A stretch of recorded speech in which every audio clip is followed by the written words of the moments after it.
Salut la team entrepreneur, c'est Sarah. On se retrouve aujourd'hui avec une nouvelle vidéo qui va aller dans la continuité de la première vidéo que j'ai fait concernant la SCI, la Société Civile Immobilière. Sauf que dans cette vidéo-là, on va se concentrer sur la fiscalité de la SCI. Alors pour ceux qui n'auraient pas suivi finalement, j'ai fait une première vidéo sur le sujet de la SCI.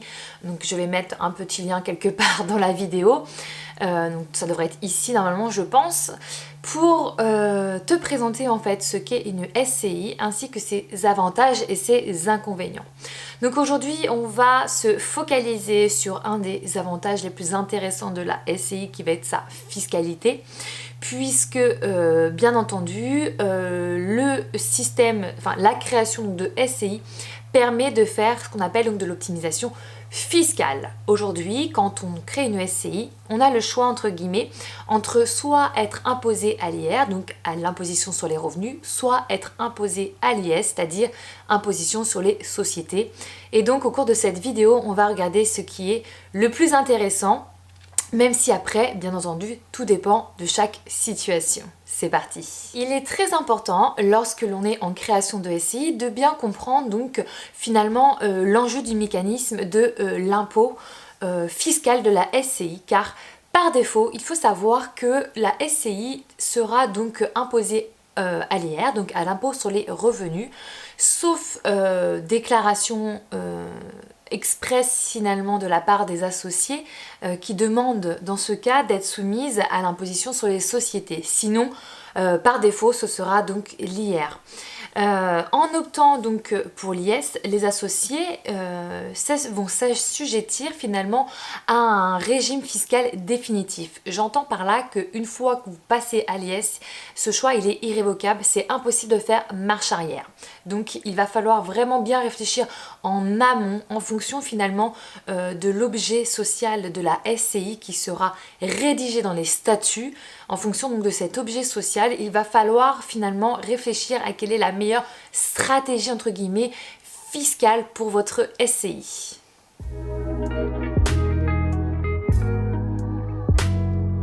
Quel est le mécanisme lorsque les associés finalement de la SCI sont soumis à l'imposition sur les revenus?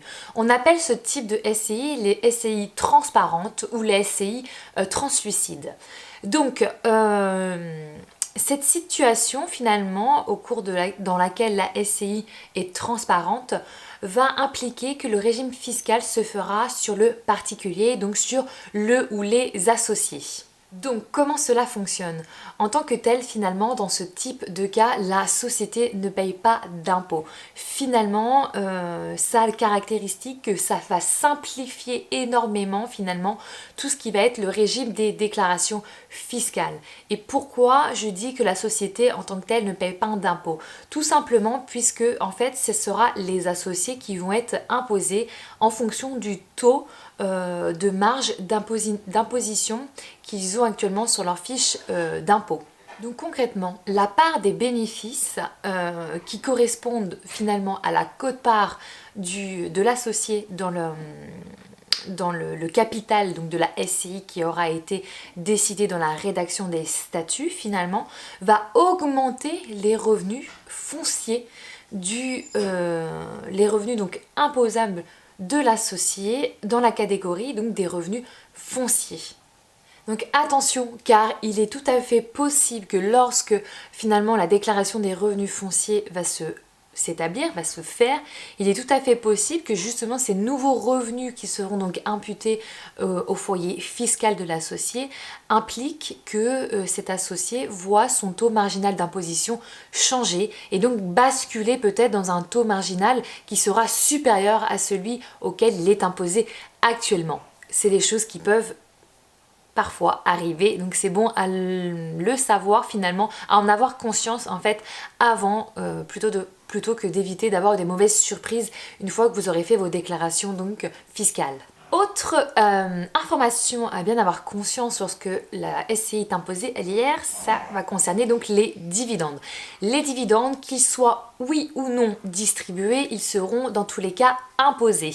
Donc, ce qu'il faut savoir, c'est que lorsque les associés vont choisir en fait de mettre en réserve le résultat, s'ils décident de le mettre en réserve, ils vont quand même payer de l'impôt alors qu'ils ne vont pas finalement voir la couleur de cet argent. Donc ça voilà, c'est une petite notion à avoir conscience quand même. Ce n'est pas parce que l'argent qui reste, vous allez le mettre en réserve que vous ne paierez pas d'impôt dessus. Malheureusement, vous allez quand même payer de l'impôt dessus puisque c'est considéré comme des dividendes. Donc autre avantage aussi donc, de la SCI transparente, donc imposée à l'IR, c'est qu'elle va pouvoir déduire donc, de son résultat un certain nombre de charges comme les intérêts d'emprunt, tout ce qui va être certaines dépenses de travaux. Donc il faut bien après aller checker donc, les listes dans lesquelles donc, les travaux sont autorisés. On va avoir tout ce qui est taxes de frais de gestion, les assurances, etc. Il faut savoir aussi qu'on peut imputer donc, ce qu'on appelle un déficit sur les SCI. Et la SCI qui sera déficitaire va pouvoir se permettre finalement de réduire les assiettes fiscales donc des associés dans la limite donc de 10 700 € par année. Et ces 10 700 €, ils sont imputables donc pendant 10 ans, ce qui peut être aussi financièrement très intéressant au niveau donc de la fiscalité.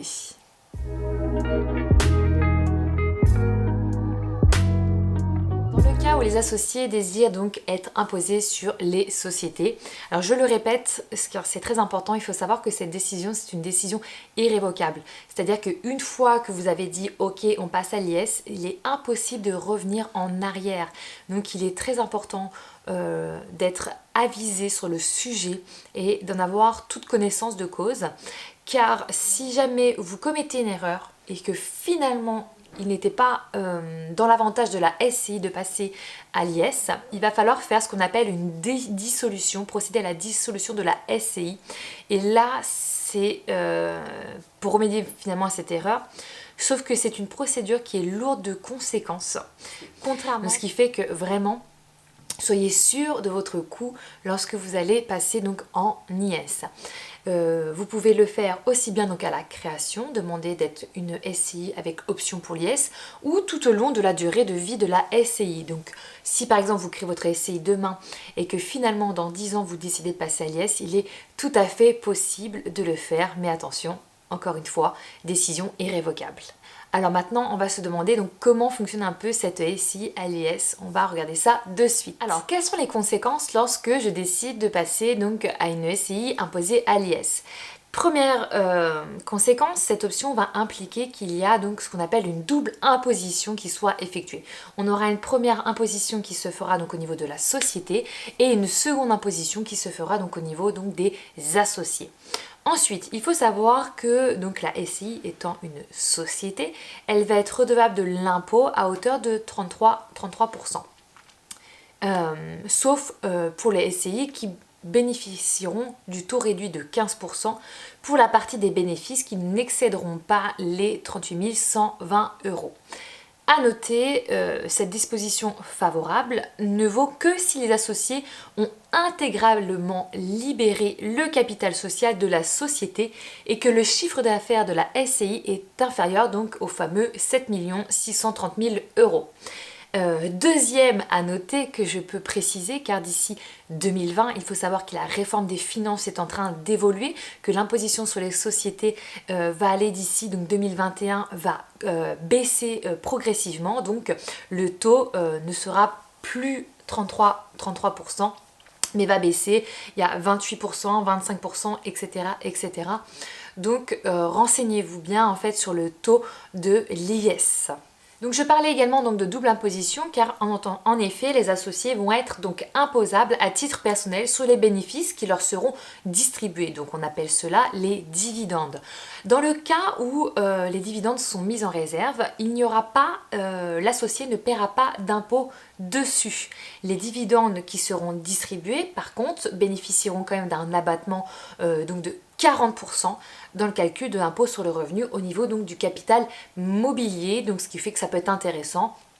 Ça peut donc forcément baisser un peu finalement la déclaration fiscale. De plus, donc le résultat finalement fiscal sera également donc diminué non seulement donc des charges inhérente donc à la société, à la gestion finalement du patrimoine immobilier de la société, mais également il sera tout à fait possible donc de déduire les frais relatifs à l'acquisition d'un bien immobilier tels que les frais notaires, les frais d'agence, les droits d'enregistrement de la société, les frais d'enregistrement donc des statuts de la société au greffe du tribunal, ainsi que l'amortissement du bien sur 25 ou 30 ans en règle générale.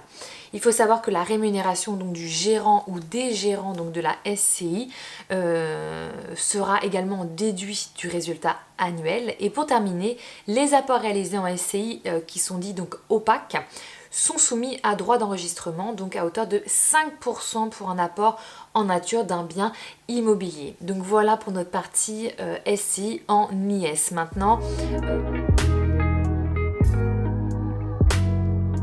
il est très intéressant de bien entendu prendre la décision par rapport donc à la vie de la SCI, la création de la SCI. Il faut savoir que peut-être un jour vous allez sortir de cette SCI ou que cette SCI sera peut-être vendue ou vous allez la dissoudre. Sauf donc il est peut-être intéressant aussi de s'interroger sur le régime donc des plus-values au niveau donc des SCI, puisqu'en fonction des régimes fiscaux choisis, et bien en fait cette gestion des plus-values diffère. Donc, lorsqu'une vente permet finalement de réaliser une plus-value, c'est-à-dire une différence entre le prix d'achat et le prix de vente à l'avantage donc du vendeur, on réalise ce qu'on appelle une plus-value et donc l'opération est taxée. Donc il est essentiel de connaître finalement le régime des plus-values qui va être applicable en cas de cession d'immeubles ou de parts sociales selon donc les situations et le régime fiscal qui s'appliquera sur les cessions de la part de la SCI. Donc dans le cas d'une SCI transparente, c'est-à-dire à l'IR, chaque associé va être imposé sur la plus-value au même titre en fait qu'un particulier qui vendra donc son bien. Les règles avantageuses d'abattement et d'exonération vont s'appliquer qu'il s'agisse d'une vente de parts de SCI ou la vente donc tout simplement d'un immeuble. Dans le cas où la SCI est opaque, dite opaque, c'est-à-dire donc soumise à l'IS, dans ce cas en fait le régime qui va s'abattre correspond donc au régime des plus-values immobilières professionnelles. Autrement dit, en fait, cela va impliquer que le montant de la plus-value correspond à la différence entre le prix de vente de l'immeuble et son prix d'achat, diminué finalement de l'amortissement réalisé au fil des années. Lorsque l'immeuble est détenu depuis longtemps au point d'être intégralement finalement amorti, le prix d'achat est considéré comme nul. Donc ça c'est important d'avoir conscience de tout ça parce que c'est vrai que lorsque l'on crée une SCI, on pense pas tout de suite donc à sa dissolution, sauf que c'est très important d'avoir conscience de cela pour choisir en fait, sa fiscalité puisque ça peut avoir des conséquences lourdes sur le plan des finances de la société.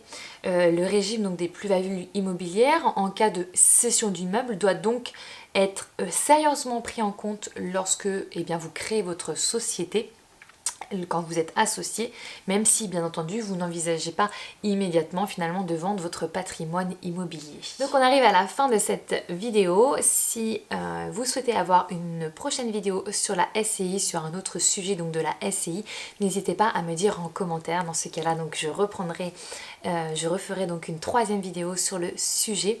Pour ceux qui souhaitent créer leur SCI de manière complètement autonome, je vous invite à cliquer sur le lien en dessous. Je vous propose donc un modèle de rédaction des statuts ainsi qu'un modèle donc d'annonce légale. Vous pourrez donc ensuite en fait créer donc votre SCI donc par vous-même avec vos associés. En attendant, donc on se retrouve la semaine prochaine pour une nouvelle vidéo sur la création, la gestion d'entreprise. N'oubliez pas, il est temps d'entreprendre. Ciao!